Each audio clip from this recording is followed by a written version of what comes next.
How to disable and turn off automatic video backup on TeraBox app. Hi everybody, welcome back to our channel. I'm back with a new tutorial, and for today's tutorial I'll be showing you how can you disable and turn off automatic video backup on TeraBox app. In order to do it, so you have to first of all make sure to update your application to the latest version. So for that, head over to your Play Store and on the search box type in TeraBox and check whether the app needs to be updated or not.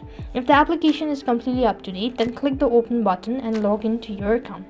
When you're logged into your account, this is how it's going to look like. So here what you have to do is, in the home page, you want to tap on the tab bar icon from the top left hand side corner of your screen. After which you could see under it there is this automatic backup. Just go ahead and press that. As soon as you do it, so make sure to allow the permissions first of all.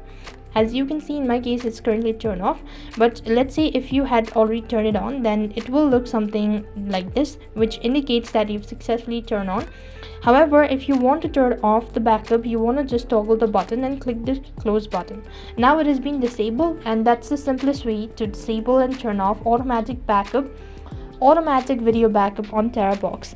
I hope the video was helpful. Make sure to like, share and subscribe to our channel. Thank you for watching. See you in the next video.